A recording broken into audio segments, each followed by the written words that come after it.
Hi hello ನಮಸ್ಕಾರ. ನೀವು ನೋಡ್ತೀರಾ common info with Kushal YouTube ಚಾನಲ್ನ. ಇವತ್ತಿನ ವಿಷಯ ಏನಪ್ಪ ಅಂತ ಅಂದರೆ, ಇವತ್ತು ಒಂದು ಮಹತ್ವವಾದ ವಿಷಯ ಹೇಳೋಣ ಅಂತ ಬಂದೀನಿ. ಯಾಕೆ ಅಂತ ಅಂದರೆ, ನಿಮ್ಮ ಹತ್ರ ಲ್ಯಾಪ್ಟಾಪ್ ಇದ್ದೇ ಇರುತ್ತೆ.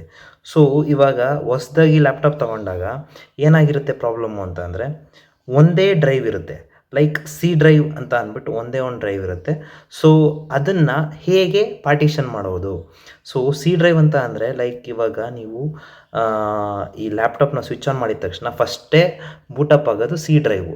ಸೊ ನೀವು ಆ ಸಿ ಡ್ರೈವ್ನ ಡಿವೈಡ್ ಮಾಡಿದ್ರೆ ಸೊ ಬೂಟಪ್ ಆಗೋ ಟೈಮ್ನ ಸ್ವಲ್ಪ ಕಮ್ಮಿ ಮಾಡ್ಬೋದು.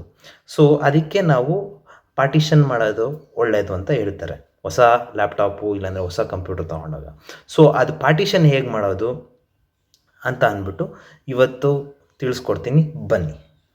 ಸೊ ಇವಾಗ ಹಾರ್ಡ್ ಡಿಸ್ಕ್ನ ನಾವು ಪಾರ್ಟಿಷನ್ ಮಾಡಬೇಕು ಅಂತಂದರೆ ಏನು ಮಾಡಬೇಕು ಅಂದರೆ, ಫಸ್ಟು ಸರ್ಚಿಗೆ ಹೋಗಬೇಕು. ಸರ್ಚಿಗೆ ಹೋಗ್ಬಿಟ್ಟು ಕಂಪ್ಯೂಟರ್ ಮ್ಯಾನೇಜ್ಮೆಂಟ್, ನಾನು ಆಗಲೇ ಸರ್ಚ್ ಮಾಡಿದ್ದೀನಿ. ಸೊ ಅಲ್ಲಿ ಕ್ಲಿಕ್ ಮಾಡಬೇಕು. ಕ್ಲಿಕ್ ಮಾಡಿದಾಗ ಈ ಒಂದು ಯು ಐ ಬರುತ್ತೆ. ಸೊ ಯು ಐ ಬಂದಮೇಲೆ ನಾವು ಇಲ್ಲಿ ಡಿಸ್ಕ್ ಮ್ಯಾನೇಜ್ಮೆಂಟ್ ಅಂತ ಇರುತ್ತೆ, ಅದನ್ನು ಕ್ಲಿಕ್ ಮಾಡಬೇಕು. ಕ್ಲಿಕ್ ಮಾಡಿದಾಗ ಸ್ವಲ್ಪ ಟೈಮ್ ತೊಗೊಳುತ್ತೆ. ಸೊ ಆವಾಗ ಇಲ್ಲಿ ತೋರಿಸ್ತಾ ನೋಡಿ, ಬರೀ ಸಿ ಡ್ರೈವ್ ಮಾತ್ರ ಇದೆ. ಸೊ ಇವಾಗ ಸಿ ಡ್ರೈವ್ ಮಾತ್ರ ಇದೆ ಅಂತ ಹೇಗೆ ಗೊತ್ತಾಗುತ್ತೆ ಅಂದರೆ, ಇಲ್ಲಿ ಕ್ಲಿಕ್ ಮಾಡಿದಾಗ ಮೈ ಕಂಪ್ಯೂಟರ್ ಇಲ್ಲ ಅಂದರೆ ದಿಸ್ ಪಿ ಸಿ ಅಂತ ಹೊಡೆದಾಗ ಸೊ ಇಲ್ಲಿ ಕಾಣಿಸುತ್ತೆ. ಸೊ ಈಗ ಅವೈಲಬಲ್ಲು 237 ಇಷ್ಟು ಸ್ಪೇಸ್ ಆಗಲೇ ತೊಗೊಂಡಿದೆ. 185 GB is free of 237 GB ಇವಾಗ ಕಾಣಿಸ್ತಾ ಇದೆ. ಸೊ ಇವಾಗ ನಾವು ಪಾರ್ಟಿಷನ್ ಮಾಡೋಣ. ಸೊ ಪಾರ್ಟಿಷನ್ ಮಾಡಬೇಕು ಅಂತ ಅಂದರೆ ಫಸ್ಟು ರೈಟ್ ಕ್ಲಿಕ್ ಮಾಡಿಬಿಟ್ಟು ಮೌಸಲ್ಲಿ ಶ್ರಿಂಕ್ ವಾಲ್ಯೂಮ್ ಅಂತ ಬರುತ್ತೆ. ಶ್ರಿಂಕ್ ವಾಲ್ಯೂಮ್ ಅಂತ ಮಾಡಿದ್ರೆ ಸ್ವಲ್ಪ ಟೈಮ್ ತೊಗೊಳುತ್ತೆ. Querying volume for available shrink space, please wait ಅಂತ. ಸೊ ಇದೆಲ್ಲ ಆದಮೇಲೆ ನಮಗೆ ಬೇಕಾಗಿರೋ ಅಷ್ಟು, ಲೈಕ್ ಎಷ್ಟು ಬೇಕು ಅಂತ ಅಂದ್ಬಿಟ್ಟು, ಲೈಕ್ ಎಷ್ಟು ಜಿ ಬಿ ಶ್ರಿಂಕ್ ಮಾಡಬೇಕು ಅಂತ ಅಂದ್ಬಿಟ್ಟು ನಾವು ಒಂದು ನಂಬರ್ನ ಟೈಪ್ ಮಾಡಬೇಕಾಗತ್ತೆ. ಸೊ ನನಗಿಲ್ಲಿ 100 GB ಅಷ್ಟು ವಾಲ್ಯೂಮ್ನ ಶ್ರಿಂಕ್ ಮಾಡಬೇಕು ಅಂತ ಅನಿಸಿದೆ. ಸೊ ಇವಾಗ ನಾನು ಆ 100 GB ವಾಲ್ಯೂಮ್ನ ಶ್ರಿಂಕ್ ಮಾಡ್ತೀನಿ. ಸೊ ಶ್ರಿಂಕ್ ಮಾಡಿದಾಗ ಶ್ರಿಂಕ್ ಅಂದರೆ ಕ್ಲಿಕ್ ಮಾಡ್ತೀನಿ. ಸೊ ಇವಾಗ ಡಿವೈಡ್ ಆಯಿತು. ಸೊ ಇಲ್ಲಿ 140 GB ಹೋಯಿತು, ಇಲ್ಲಿ 97 GB ಹೋಯಿತು. ಸೊ 100 GB ಅಂತ ಹೇಳಿದ್ನಲ್ಲ. So 1 GB is equal to 1024 MB. So ನಾವು ಎಮ್ ಬಿ ಎಲ್ ಮಾಡಿರೋದು. ಸೊ ಅದಕ್ಕೆ ಇಲ್ಲಿ ನಾನು ಹಾಕಿದ್ನಲ್ಲ, ನಿಮಗೆ ತೋರಿಸಿದ್ನಲ್ಲ 10000 ಫಾಲೋಡ್ ಬೈ 5 zeros. ಸೊ ಅದು ಮಾಡಿದಾಗ ಇಷ್ಟು ಜಿ ಬಿ ಬರುತ್ತೆ. ಸೊ ಅನ್ಅಲೋಕೇಟೆಡ್ ಅಂತ ಕಾಣಿಸ್ತಾ ಇದೆ ನಿಮಗೆ. ಅನ್ಅಲೋಕೇಟೆಡ್ ಅಂದರೆ ಸೊ ಆವಾಗ ನಾವು ಅದನ್ನು ನ್ಯೂ ಸಿಂಪಲ್ ವಾಲ್ಯೂಮ್ ಅಂತ ಕ್ಲಿಕ್ ಮಾಡಬೇಕಾಗುತ್ತೆ. ಸೊ ನೆಕ್ಸ್ಟ್ ಮಾಡಿದಾಗ ಸೊ ಇಲ್ಲಿ ತೋರಿಸುತ್ತೆ, ಇಲ್ಲಿ ಮ್ಯಾಕ್ಸಿಮಮ್ ಸ್ಪೇಸ್ ಇನ್ನು ಎಮ್ ಬಿ ಅದು ಇದು ಎಲ್ಲ ತೋರಿಸುತ್ತೆ.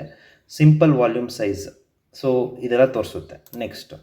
ನೆಕ್ಸ್ಟ್ ಇದಾದಮೇಲೆ ನಾವು ಯಾವ ಡ್ರೈವ್ ಆದರೂ ಮಾಡ್ಕೋಬೋದು. ಸೊ ಲೈಕ್ ಇದು ಡಿ ಡ್ರೈವ್ ಅಂತಲೇ ನಾನು ಇಟ್ಕೊಂಡಿದ್ದೀನಿ, ಡಿ ಡ್ರೈವ್ ಇರಲಿ ಬಿಡಿ, ಪರವಾಗಿಲ್ಲ.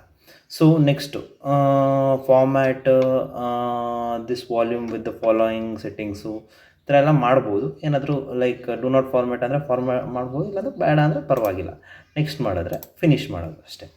ಸೊ ಇಲ್ಲಿ ಇನ್ನೊಂದು ನ್ಯೂ ವಾಲ್ಯೂಮ್ ಆ್ಯಡ್ ಆಗಿದೆ. ಸೊ ಇಲ್ಲಿ ನಮಗೆ ಆಟೋ ಪ್ಲೇಯಲ್ಲಿ ನಿಮಗೆ ಕಾಣಿಸುತ್ತೆ ನ್ಯೂ ವಾಲ್ಯೂಮ್ ಡಿ ಈಸ್ ಬಂದಿದೆ ಅಂತ ಅಂದ್ಬಿಟ್ಟು ಗೊತ್ತಾಗುತ್ತೆ. ಸೊ ಆವಾಗ ಮತ್ತಿಲ್ಲಿ ಚೆಕ್ ಮಾಡಿದಾಗ ಇಲ್ಲಿ ಬಂದಿರುತ್ತೆ. ಸೊ ನೀವು ನೋಡ್ಬೋದು ಇಲ್ಲಿ ಬಂದಿರುತ್ತೆ. ಸೊ ಇವಾಗ ಇನ್ನೊಂದು ಪಾರ್ಟಿಷನ್ ಆಯಿತು. ಸೊ ನಿಮ್ಗೆ ಇನ್ನೊಂದು ಪಾರ್ಟಿಷನ್ ಮಾಡಬೇಕಂದ್ರೆ ಮತ್ತೆ ಸೇಮ್ ಅದೇ ಥರ ಇದನ್ನು ಹಿಂಗೆ ಮಾಡಿಬಿಟ್ಟು ಶ್ರಿಂಕ್ ವಾಲ್ಯೂಮ್ ಮಾಡಿ ಮತ್ತು ಅದರಲ್ಲೂ ಇನ್ನೊಂಚೂರು ಕಮ್ಮಿ ಮಾಡ್ಬೋದು. ಸೊ ಇವಾಗ ನಾವು 100 GB ಮಾಡಿದ್ವಲ್ಲ, ಈಗ ಇದನ್ನು ಇನ್ನೂ ಶ್ರಿಂಕ್ ಮಾಡಿಬಿಟ್ಟು 50 GB ಮಾಡಿಬಿಡೋಣ. ಓಕೆ. ಸೊ 50 GB ಹೇಗೆ ಮಾಡ್ತೀವಿ ಅಂತ ಅಂದರೆ 50 GB. ಸೊ ಇದು ಕರೆಕ್ಟ್ ಆಯಿತು, 50 GB ಕರೆಕ್ಟ್ ಇದೆ ತಾನೆ, 50 GB. ಸೊ 50 GB ಶ್ರಿಂಕ್ ಮಾಡ್ತಾವಂತ ಅಂದರೆ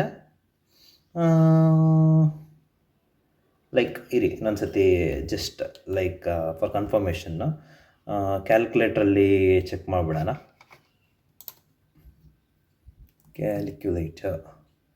ಸೊ ಕ್ಯಾಲ್ಕುಲೇಟ್ರಲ್ಲಿ ಚೆಕ್ ಮಾಡಿದಾಗ ನಮಗೆ ಗೊತ್ತಾಗುತ್ತೆ ಲೈಕ್ ಎಷ್ಟು ಜಿ ಬಿ ಇದೆ ಜಿ ಬಿ ಡಿವೈಡ್ ಮಾಡ್ಬೋದು ಅಂತ. ಈಗ 50,000 divided by 1024 equals so 48 G B ಅಷ್ಟು ಬರುತ್ತೆ. ನಾನು 50,000 ಹಾಕಿದ್ರೆ, ಸೊ 50,000 ಹಾಕಿದ್ದೀನಿ, ಸೊ 48 ಜಿ ಬಿ ಅಷ್ಟು ಶ್ರಿಂಕ್ ಆಗುತ್ತೆ.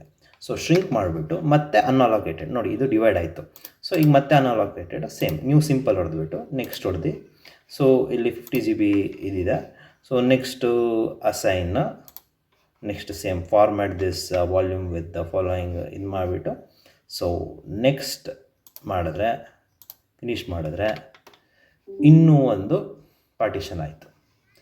ಸೊ ಈಗ ಇಲ್ಲಿ ನೋಡಿದಾಗ ನೋಡಿ 1 2 3, ಸೊ ಒಂದು ಲೋಕಲ್ ಸಿ ಡಿಸ್ಕಿಂದ ನಾವು ಇನ್ನೂ 2 ಪಾರ್ಟಿಷನ್ ಮಾಡಿದ್ದೀವಿ. ಸೊ ಈ ಥರ ನಾವು ಪಾರ್ಟಿಷನ್ ಮಾಡ್ಕೊಬೋದು. ಸೊ ಇಲ್ಲಿ 48 ಜಿ ಬಿ ಹಾಕ್ಬೋದು, ಇಲ್ಲಿ 48 ಜಿ ಬಿ ಹಾಕ್ಬೋದು. ಸೊ 2 ಡಿವೈಡ್ ಮಾಡಿದ್ದೀನಿ. ಸೊ ಈ ಥರ ನಾವು ಹಾರ್ಡ್ ಡಿಸ್ಕ್ನ ಡಿವೈಡ್ ಮಾಡ್ಕೊಬೋದು. ಇಲ್ಲಿ ತನಕ ಈ ವಿಡಿಯೋ ನೋಡೋಕ್ಕೆ ಧನ್ಯವಾದಗಳು. ಸೊ ಇದೇ ಥರ ಇನ್ಫಾರ್ಮೇಟಿವು ಮತ್ತು ಇಂಟ್ರೆಸ್ಟಿಂಗ್ ಫ್ಯಾಕ್ಟ್ಸು ಮತ್ತು ಇನ್ಫಾರ್ಮೇಷನ್ಗೋಸ್ಕರ ಸಬ್ಸ್ಕ್ರೈಬ್ ಮಾಡಿ common info with Kushal YouTube ಚಾನಲ್ನ, ಹಾಗೂ ಲೈಕ್, ಶೇರ್ ಮತ್ತು ಕಮೆಂಟ್ ಮಾಡೋದು ಮಾತ್ರ ಮರಿಬೇಡಿ. ಅಲ್ಲಿ ತನಕ ಬಾಯ್.